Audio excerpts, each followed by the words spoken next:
If a turn-based strategy game had a menage-a-trois with an auto-battler and a roguelike, it might turn out something like Godless. But was this the after-party you were looking for? Watch on and find out. My name is Thoraxe, and this is Strategy for Busy People. If you've got a few minutes, I'll tell you what to play. Note: the solo developer of Godless, Daniel Kaluuya, reached out to me directly and asked for a review and provided a Steam key. I take journalistic integrity seriously, so don't think that receiving a free title means this game gets a free pass.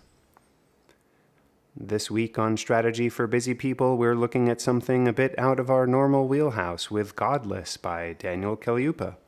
I've got just over 3 hours in this game. Now, at first glance, this game combines several things that I normally just don't care for. Firstly, I'm not much of a fan of turn-based tactics games, but Godless has some unique aspects to take some of the things I don't like away.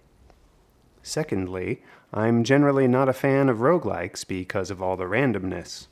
It's hard to plan a strategy when you have no idea what's going to happen. There's a lot of memorization, and sometimes the cards just don't fall your way, metaphorically speaking. This game isn't a deck builder. The premise of Godless is kind of interesting. You are a god, and you are defending your shrine against mortal attackers.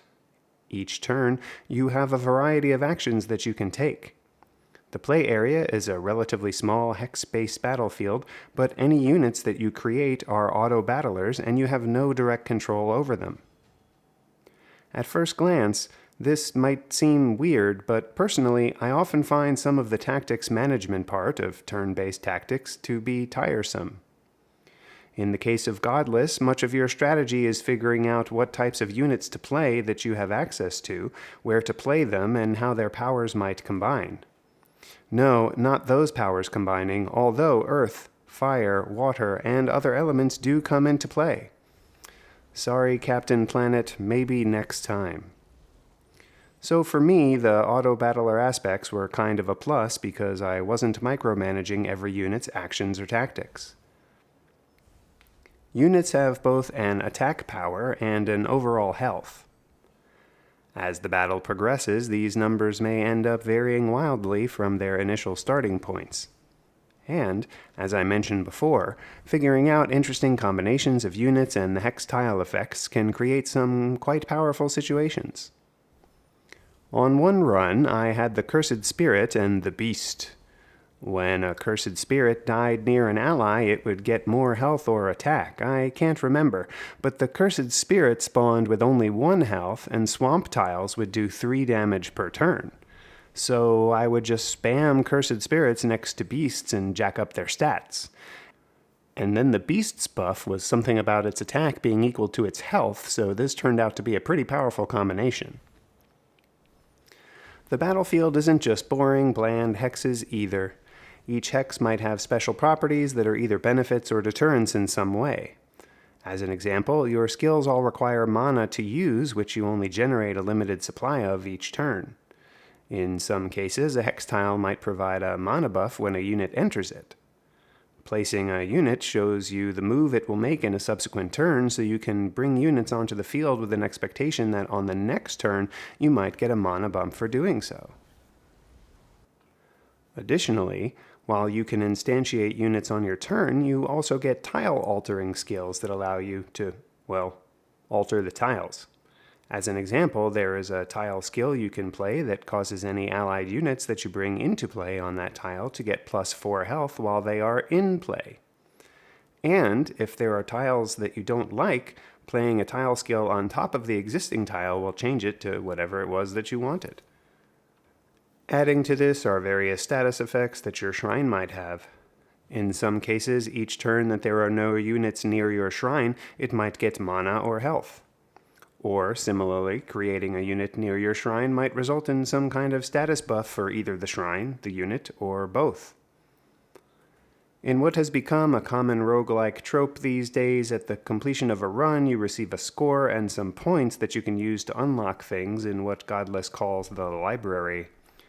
These might be different starting conditions, like beginning each battle with more mana. That helps to set things up between runs. During a run, however, between battles, you get to choose various paths across the continents, and each path may offer different opportunities to do things. There is a store where you can spend ether to get additional skills. There are spell scrolls you can purchase, which are one-time use but can be very useful in a pinch. There is a system of collecting gems that you can then affix to a skill slot to cause whatever the gem buff is on that particular unit. There is a system of using points during a run to unlock elemental status effects. I mean, really, there's just an awful lot going on here. And while I would normally complain about this level of complexity, for some reason I actually found it fun and interesting in Godless. The variety of systems didn't end up being annoying. In fact, even getting an absolutely miserable stead of starting conditions can be fun because you start to try ridiculous things just to see what happens. Yes, I know that this combination of units is unlikely to work at all, but what happens if I blah blah? Who knows? And since runs like those only take a few minutes, there's not a lot of cost to figuring out what might happen. Before I give my final verdict, take a moment to like this video and subscribe to the channel. Don't forget to share it with your friends. Agree with me, disagree with me, or want to see other content? Let me know in the comments below. Want to try this game yourself? Check out my humble affiliate link below. And if you want to support me in making more of these videos, become a patron on Patreon. Your support really makes a difference. The final verdict. I never really got much past Act 1 in this game, but that wasn't because it was bad. I just decided to jack the difficulty up to see what would happen. For being a game made by a solo developer, Godless is quite complete, stable, and rather refreshing to play. The graphics are fun, the gameplay is good, and the different unit types offer lots of interesting combinations to explore. There are quite a few mechanics of this game that I didn't even get to in the review, and that should give you an idea of the type of strategic depth that this title provides.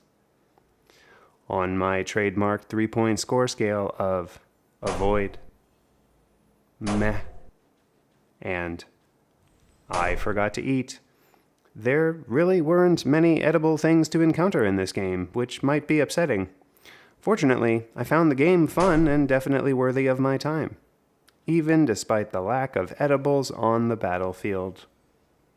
No, not those edibles. I tried to stay away from those.